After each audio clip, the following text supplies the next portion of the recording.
Hello, everyone. I'm Will Frost, and I'm the Director of Talent Development at Cedar Valley. And I just want to thank everyone for joining me today on this webinar this morning. This morning, I want to cover a couple of things. I want to quickly go over and give an update of all the cool things that are happening in the Cedar Valley regarding workforce and talent development. And I want to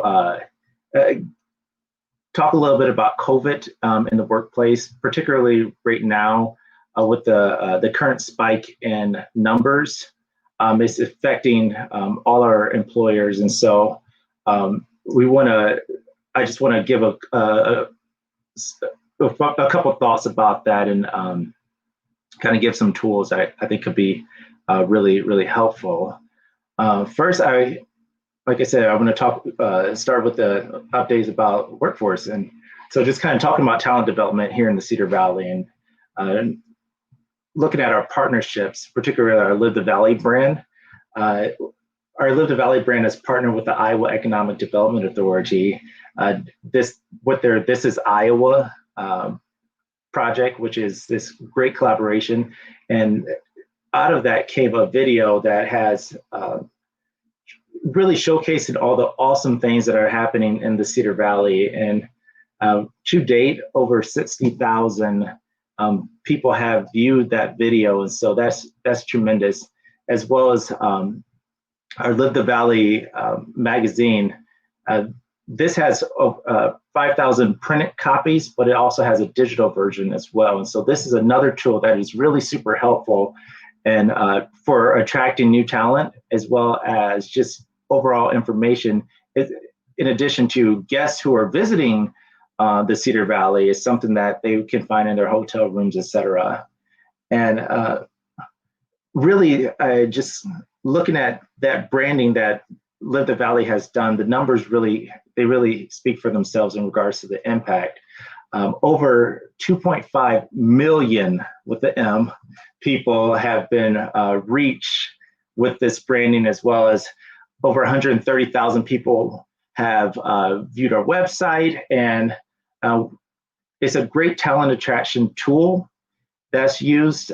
So we have had over 1,000 new talent leads to the Cedar Valley. So that's tremendous.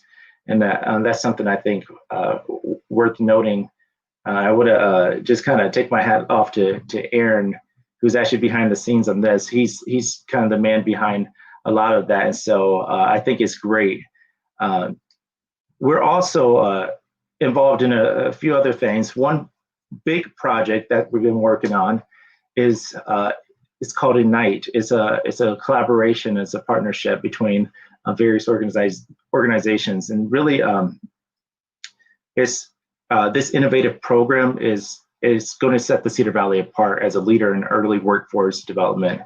It's currently being built around assembly training, and like I mentioned before, it's a major collaboration between other organizations, and this includes John Deere, Waterloo Community Schools, Hawkeye Community College, the University of Northern Iowa, and et cetera, and other manufacturing companies are participating in this.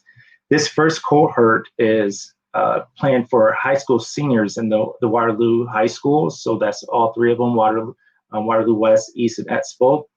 There will be approximately 8 to 12 students in this first pilot program, but that's to be scaled to 30 students per semester going into Nutshare. This program is going to be located at the TechWorks campus in downtown Waterloo, right above where our offices are. And so we were super excited about that program. It's a quality assembly pre-apprenticeship program. And so that's something a lot of work, but it's well worth it. Our economic inclusion platform continues to strive and promote equality in the Cedar Valley, as well as equitable treatment in the workplace, et cetera. One of the big things that came out of that is our economic inclusion network. And this is a powerful network. And Cedar Valley's Economic Inclusion Network meets monthly. It's and it convenes business leaders and other stakeholders to develop economic inclusion employment strategies, and it also features work being done by the members. And so everyone is kind of a member, including Grow Cedar Valley is a member of it. There's not a leader per se, but it's a place where people can come and cross-pollinate. This network serves as a catalyst, partner, and a resource for inclusion in the workplace. And we averages 20, 30 plus participants monthly, where we feature a presenting partner or member at each meeting. Last month, we hosted our annual Economic Inclusion Conference, which was a tremendous event. It was virtual, but that really was a great experience. It's really that this Economic Inclusion Conference is Iowa's premier conference in diversity, equity, and inclusion. This joint conference is between the University of Northern Iowa and Grow Cedar Valley, and is made possible with tremendous collaboration of other area stakeholders and organizations. This year, we are happy to say that we have experienced our highest turnout to date, with over 380 participants registered, representing employers, employees, educators, and other community leaders. And just a quick last update I want to mention today is our partnership with the 24/7 Black Leadership Advancement Consortium. Our partnership with the 24/7 Black Leadership Advancement Consortium, or 24/7 Black, has allowed us to help form the Minority Business and Entrepreneur Accelerator program in Venture School. This first cohort enrolled 14 minority-owned businesses. And this is a partnership with UNI's John Papa John Center, Waterloo Community Schools, Red Cedar, and the City of Waterloo, among many others. Now, I want to switch gears a little bit and talk about COVID-19 in the workplace, and provide some tools that are really recommended by the CDC to protect employees and help prepare your businesses for disruption if they are to occur. I had a PowerPoint planned for it, but we're having a little technical difficulty, so maybe we can share it later or whatnot. But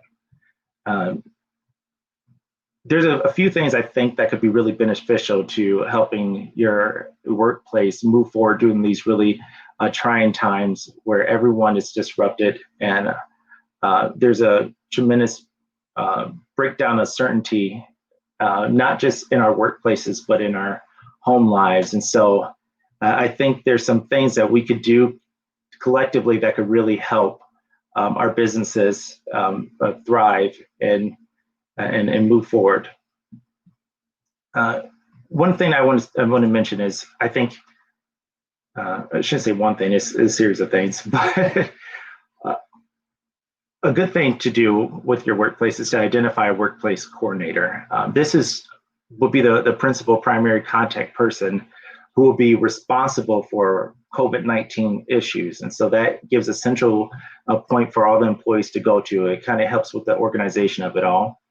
I really encourage everyone to examine their policies and review these policies with all their employees. And this includes leave, working remotely, compensation, etc. Your leave policy should be flexible and really non-punitive. It should allow employees to stay home if they are sick, or if they're caring for sick family members, and when possible, use flexible workplaces so that allows people to work remotely to encourage social distancing, and also where possible, provide information and support to help your employees, and that information could be available employee assistance services, et cetera, that are that's going to help them. Sorry.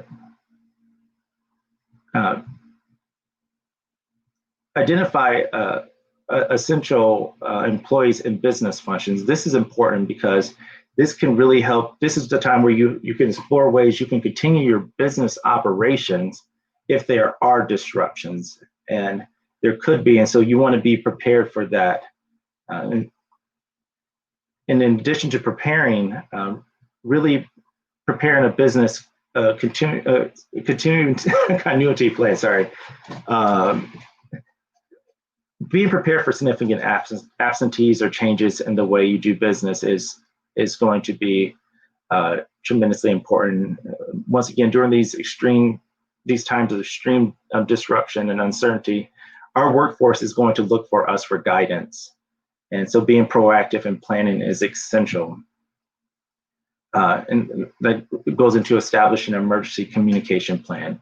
Share with your employees this plan and really communicate expectations so everyone is on the same page. This helps with that certainty, and it provides peace of mind to not only yourself, but your employees during these times. And I want to just kind of finish up with 10 quick tips really for protecting your employees during this COVID season. Actively encourage sick employees to stay home. It kind of goes without saying, but if someone isn't feeling well, encourage them to stay home. Have conversations with employees about their concerns, and really take the time to consider those employees' concerns, because it may ultimately affect their performance at work. And so it's important that that you're doing that. Develop other flexible policies and scheduling, and create leave policies. It goes back to allowing people to be home if they need to be, away from people, social distancing as much as possible. Just really being flexible. I think it's going to take everyone to be flexible in order to get through all this successfully. Talk with other companies that provide your business with contract or temp employees about their plans. So if you have other people coming into your workplace, you want to make sure those organizations are on the same page, and that you want to know what they're doing to help stop the spread and encourage a safe working environment. So you do want to have those conversations, and promoting safe etiquette in the workplace and even at home. So that comes in to play with coughing, sneezing, hand washing, wearing masks. Those are all very important. And 6, you want to minimize face-to-face contact between employees, social distance as much as possible. Perform routine environmental cleaning. Making sure the workplace is sanitized and clean is also very important to stopping the spread and helping keep your employees safe and keep yourself safe. And exploring alternatives to traveling. Where possible, if you don't need to travel, don't. There's a lot of other options that are out there now, like we're doing now, that we can communicate virtually. And so where possible, do that. Work remotely. Isolate sick employees and send them home immediately. So if someone isn't feeling well, you want to separate them away from from the other employees, and then send them home as quickly as possible. And then you want to follow the CDC guidelines for cleaning and disinfecting the areas that they have visited, to ensure that if they're ill, is it passed on to other employees or to yourself.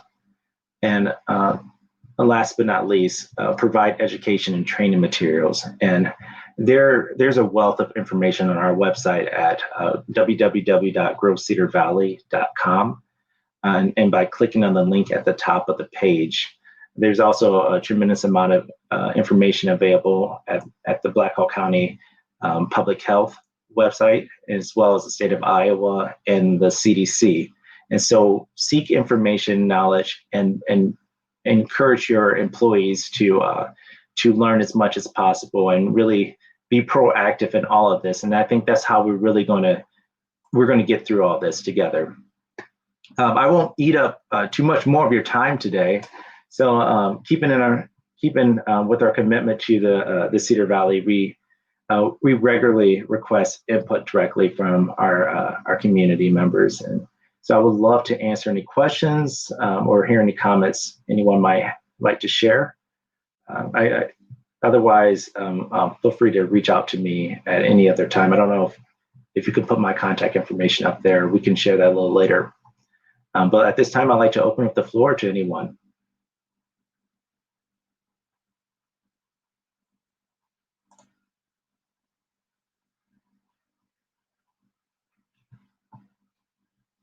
Well, I'm not seeing any comment. Oh, wait.